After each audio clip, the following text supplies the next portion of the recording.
we're going to discuss European Community and India, a perspective for 90s. And to discuss this topic with us, we have two very eminent panelists with us, Dr. K.V. Lal and Mr. R. Badrinath. Dr. K.V. Lal is a senior statesman among the economic and commercial policy makers in India. He's a former ICS officer, was the Secretary in Commerce Ministry, and has negotiated on behalf of India in many international forums. He is currently the chairman of ICRIA, which is the Indian Council for Research in International Economic Relations. Mr. R. Badrinath is an IAS officer who has held many important positions, including Chief Secretaryship of a State, and was recently also the Minister in the Indian Embassy to European Economic Community in Brussels. Dr. Lal, we've been hearing quite a lot about Europe 1992 or European integration, and there are of course a lot of developments in the Eastern Europe also. How would you assess the developments taking place in the European countries? Before I answer your question about recent developments, I would like you to look at the origins of the movement for integration.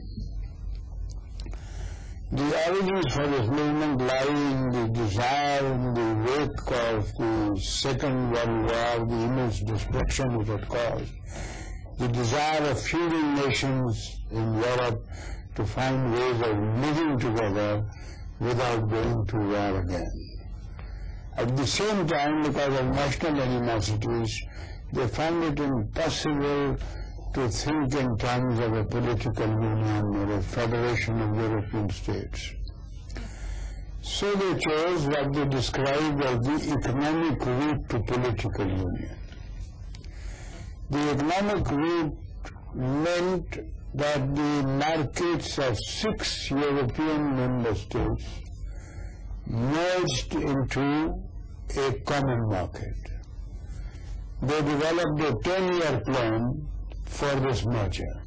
But what you are calling recent developments, these arose because during the 70s, as a result of the distortions and dislocation in the energy market and consequent inflation in European countries and unemployment, each nation state tried to protect its own economic interests and discovered ingenious ways of disintegrating the common market. They realized that as a result of this disintegration, not merely that the political union was far away, even the common market was not achieved. And as a result, they lost in competition with the United States of America and with Japan. And Europe was gripped with the fear that they would lose the international race in economic growth and economic progress. So a movement arose that they must achieve a true single market, not a common market. They started calling it a single market, and in the single market, what they tried to achieve was what they call the 4 freedoms. The 4 freedoms of movement of goods, of services, of capital, and of men or personnel. They discovered there was a gentleman called Chickeny. He was asked to produce a report, and he produced a document which shows that if the markets became really single market, what competitiveness they would achieve, what reductions in cost they would achieve. Or increase in gross national product because of it. Yes, the growth will be faster. The products in terms of quality will be better. Competition will be greater. So they have now developed a plan, and they have developed a target, and they call it Europe 1992. and they have 350 legislative measures. So the recent developments are that this integration movement has been taken over by what may be described as Euro-capitalists. The national companies are becoming European. They are on the way to becoming global. Their objective is to engage in global competition. They will cover many countries. Their market will be the entire world. But it is not that there is no room for small companies or middle-level companies. Because of this competition, there are product areas, there are production areas in which a small specialized company has a special market. Could I request Mr. Bajilnath to add to this analysis at this stage? I think it's interesting to see why this has happened. What Cecchini has done in this process of European integration is that he has been able, through his report, and the community also through Cecchini's report, been able to put a figure and a date to the process of evolution of the single market. While it was a concept and a dream which a common European could not grapple with, or even an adversary market could not deal with it in concrete terms, now we have 300 odd specific measures. You have a time limit of 1992, and you also have figures like you can tell them that and the cost of non-Europe is 200 billion EQs, and if you are losing in terms of competitiveness by 6% in prices. So you now have figures with which you can relate and interact. This has helped in generating a lot of popular support, awakening the popular interest within the community and outside, and then focusing and hastening the process of the march towards the single market. Now, while on one hand, in the Western European context, things have become quite specific in terms of putting numbers on what the integration means, advantages, disadvantages, economic effectiveness, dislocations, etc., etc. But the developments in Eastern Europe are somewhat more, shall we say, flexible or mobile or fluid rather. How would you assess the impact of that, Dr. Lal? The two movements are in one sense quite independent one of the other. They can be said to be related only in the sense that the common market of the European community, which I was describing to you, that they were beginning to be afraid of losing competitiveness. This market was far more efficient than the markets of the East European countries.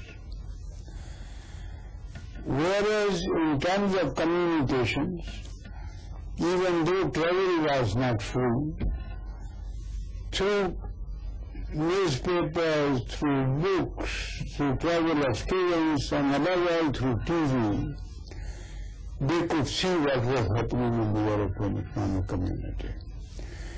And therefore the impact on the mind of the masses in the European economic community was that their system is failing to produce the kind of goods which they would like to have for themselves. You mean in the Eastern European countries? In Eastern European countries. And there was no freedom to investigate, to explore, and there was no competition in their economic system. So this great dissatisfaction resulted in political movements. Over the period of time, some reformers within the Communist Party tried to introduce what is called a market dimension, some approach to competitive pricing. But their very system made it very difficult for them, and therefore it is the inefficiency of the politico-economic system in Eastern Europe to yield the kind of products which the populace wanted to have has led to this political upheaval. Mr. Badrinath may notice. Yeah, I was wondering if we could specifically also go back to the developments in the European community, that's in the Western European countries, and see what's happening in terms of impact on industry, the size of organizations, the industrial rearrangements, and finally, of course, we would be interested in looking at what it means for us in India. As it is, there has been a fair amount of trade flow between the West and the East. And the last 5-6 years have seen some very important developments in this field. While the Comecon was the counterpart for the EEC has emerged in the global context as a trading entity much faster than the Comecon has been able to do. While the Comecon has been doing the central planning, the trading has been still done by the individual member states. So the significant development here has been the finalization of trade agreements between the EEC on the one side and some of the members of the Comecon on the other side, notably Hungary and Czechoslovakia and Poland. So this, which has seen a growth rate in the past of 2, 3, 3.5%, perhaps would you agree, sir, that this is likely to pick up momentum now in the light of the developments occurring in the East? Yes, what Badrinath is saying is that this movement is not from yesterday. Has been there developing over the last 6 to 8 to 10 years. But because of the existence of Comecon, the movement was slow. Even in that slow movement produced a great deal of indebtedness on the part of East European countries. So now the important thing is how the financial gap is to be bridged. So the Western nations have now set up financial mechanisms to provide aid, to provide technology transfers. In terms of transition, there will be a great deal of unemployment. There will be a great deal of pain. New rules and regulations will have to be developed. Internal animosities could arise. But this, they are now in the game. And there is no reason for us to believe that they will not be able to solve their problems. I have no doubt that the relationship, the trade exchanges between Eastern and Western Europe will be much faster than they have been in the past. How would it affect India? Whether in terms of investable funds or in terms of interest of these corporations or in terms of technology transfers, whether India and South Asia would be left behind, because maybe Japan takes more interest in the ASEAN countries. And even the USA will take more interest in the emerging European community and the Eastern Europe. So where do we stand? Well, people say that Europe 1992 will be a fortress, which means that access to the market inside the fort will be more difficult. I do not agree with this view. It's quite clear that the Europeans, these 12 member states, will be producing within their frontiers more of their requirements than they were producing before 1990. But it is equally clear that it would be a richer market, a market with greater purchasing power, and their imports will be larger than ever before. The kind of products which we wish to sell, the market for them will be less, for two reasons. One, their quality requirements will have moved up. Second, their capacity to produce those goods within their own frontiers will be larger. But equally, the opportunities for us to export to them will be larger. We have a big industrial base. We have companies which compare in size with many multinational companies around the world. But multinational companies around the world have a global outlook. Our big companies have not even a continental outlook, they have a country outlook. And there is no inter-se competition. There is no pressure on them to improve their quality, to stick to their delivery terms, to upgrade or modernize their products.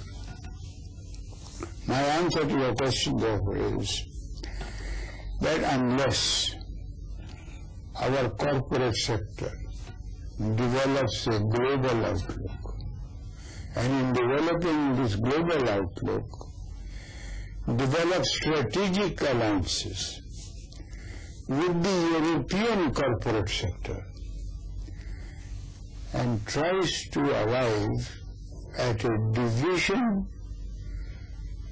of labor, at specialization, based on comparative advantage of Indian production as compared with European production, the opportunity widening. So basically, therefore, the response has to be from our side. The opportunities perhaps won't diminish.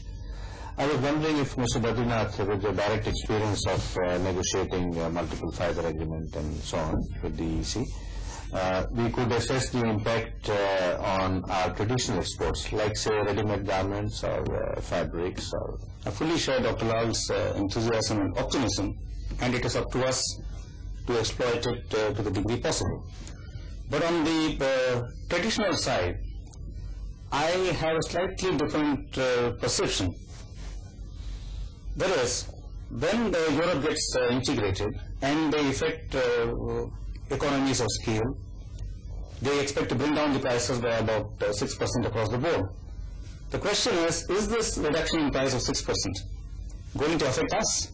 Are we competing with the European firms in the European market? Now, our composition of our exports, two-thirds of a large portion of it is more than 30-35% is textiles. Then there are agro-based items, handicrafts, and leather goods are involved. Where our problem of marketing in Europe is competition with other developing countries, more than it is competition with the European companies themselves. So I would rather like to believe that our opportunities in this sector may not be so adversely affected. It's for us to maintain the competitiveness with our fellow developing countries who are competing in the same market. There would of course be an impact on those areas where our traditional products are likely to be hit by synthetic and other substitutes. Since the chemical industry is fairly well advanced in the community, a higher efficiency on their part might hit at the comparative advantage of the natural products that we produce. But I think the harmonization of the market, as Dr. Lal said, for the corporate sector affords immense opportunities. This has to be exploited because Europe has been our largest trading partner. It has been our biggest partner for joint ventures. It has been our preferred source of technology. This being so, it is now up to the corporate sector in India to keep fully in touch with the developments there by establishing one-to-one contacts and keeping themselves abreast of the changes that are taking place, so that when the market gets unified into single standard, single market, we are in a position to fully exploit it, not necessarily as competitors to European industry, but as partners in that venture. Then picking up from what both of you have said, that in fact newer opportunities would arise, it's a question of how do we develop our coping strategies, our responses. If the economic environment in India persuades the corporate managers and corporate leaders to see their own future in the domestic market and in the world market through upgradation of the product, through reduction of its cost, through improvement in quality, and above all, through sticking to delivery schedules, the system of marketing, the system of distribution has to undergo a change. And because of the political changes, because of their indebtedness, because of their comparative inefficiency, there is a great desire to welcome technology from Western Europe, to welcome foreign direct investment from Western Europe, to learn how to manage markets, to learn how to price their goods, to learn how to have stock exchanges. The world has no experience of transiting from a command economy to a market economy. The world has experience of transiting from a market economy to a command economy. Could we discuss developments in some specific industrial sectors, especially maybe high-tech sector, or where the intra-industry flows are important, which will have a major impact for the Indian companies? Well, if you want to pinpoint the sectors, it will be useful to recapitulate that the backbone of the European industry has been in the chemicals, automobiles, engineering sectors by and large. And Europe has been outstripped by USA and Japan in the more high-tech fields, which is what has given rise to this whole exercise of improving competitiveness and catching up. Now, in this process of unification of the market and the desire to improve the competitiveness, these industries will have to relocate themselves with an appropriate division of labor, giving rise to this dual exercise of intra-sectoral trading.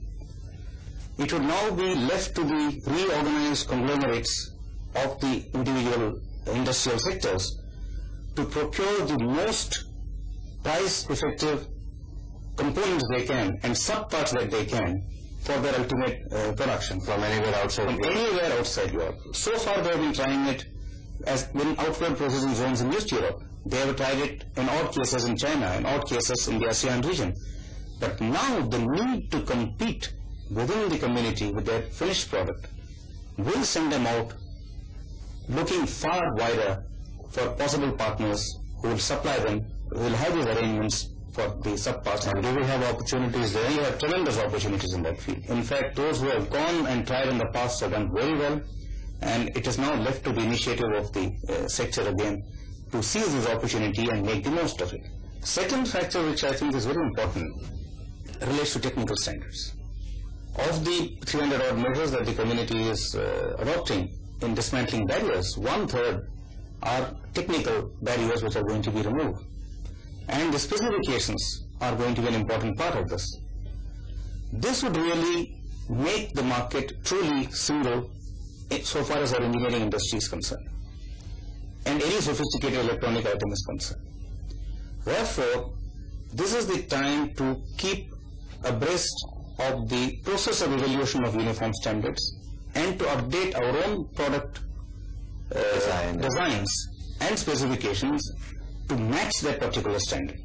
The Bureau of Indian Standards is doing excellent work in that. They have developed institutional relationship with the standardization bodies, apex standardization bodies in the community, so that we are kept in touch with the evolution in this direction. This would enable us to prepare ourselves to produce items of the specification which are going to rule the entire European market after 1992. Shifting the discussion to another plane, because of the developments in Europe and the integration of the European production companies into the global markets, would there be some developments which help us to harmonize economic relations in the SAARC countries with our own neighbors and so on? Indian market itself is big enough. For Indian corporate sector, development of a large South Asian market is not as indispensable as it is for a Pakistani or a Bangladeshi or Sri Lankan. But unfortunately, they are not as much interested as in my view they ought to be in South Asian cooperation. In their own interest? In their own interest. They would lose more from the developments in Europe than Indians would lose. Relatively speaking. Relatively speaking. And they could also have the same opportunity if their corporate sector and the Indian corporate sector could follow the example of the European corporate sector and believe in removing or reducing frontier obstacles in order to increase their quality and improve their costs. But linking up to what Mr. Badrinath was saying earlier, that really the products which are exported to Europe, most of them do not have competition from the European companies. So if you're talking about ready-made garments or carpets or such other products, then maybe the competition is, let's say, amongst the South Asian countries. In which case, how do the two developments live together? Competition with the South Asian countries has always existed. We have in our traditional items competitors from Thailand, from Philippines, from China, Korea. All this competition we have had all along. So the developments in Europe alone are not necessarily going to affect this particular competition that we have. So this is an entirely different ballgame. The question that you are raising was, if Europe is getting into a single market, why not the SAARC region getting into a single market? Which Dr. Lal has already answered. In 1950, we made India into a single market with the reorganization of states and the abolition of all controls on movement. So we are in that experience of single marketing far ahead of the Europeans. It's a much larger market, which much both in terms of its extent of trading, width and depth of trade.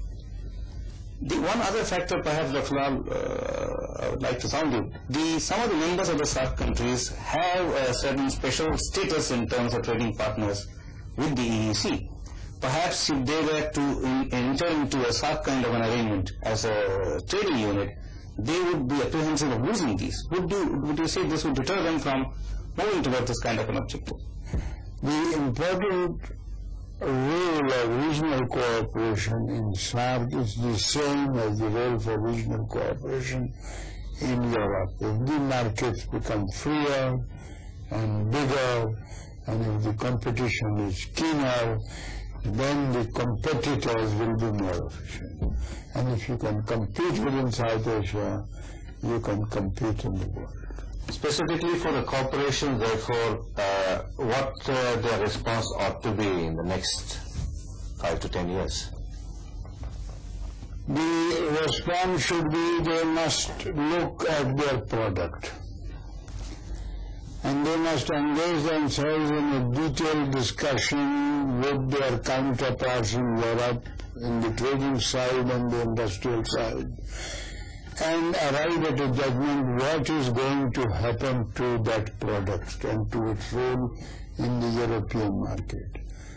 What changes that product will have, and what are the other products very close to the product which they are making. What changes will take place in the marketing and production of that product. And then arrive at strategic alliances with the European corporate sector.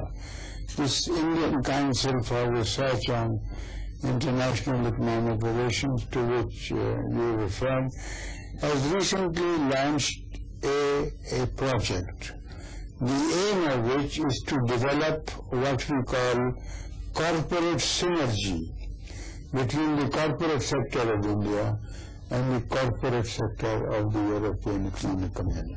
Mr. Badrinath, would you like to add to that? Well, let me then refer to a slightly different dimension of these developments. Now, if you look at the post-war international economic scene and the role that the United States has had thrust upon it and also assumed for itself, and how through bipolar to multipolar stage we have reached with increased global interdependence, combine that with the more recent developments of Japan emerging as a very strong economic force, Europe's reunification of Western Europe, and the recent developments in East Europe, which seem in the longer range perhaps will add strength to the European entity as a single trading unit. This raises an interesting possibility that in future you might have, while continuing with multilateral trading system and global interdependence, if at all there is a kind of a polarization, you have the US, Japan and the Western Europe emerging. If Japan has influence over ASEAN, I think Asia and India have probably a lot of opportunity here in tuning in phase with the developments in West Europe, and therefore maybe occupying in the international trading environment a position which is slightly different and more important than it is today. That this idea of fortress Europe is perhaps a little far-fetched one, or maybe even if it is a fortress, there will be a lot of windows of opportunity still. So, Dr. Lal, how would you finally assess this idea of fortress Europe? This is not to say that Europe 1992 will not be protectionist.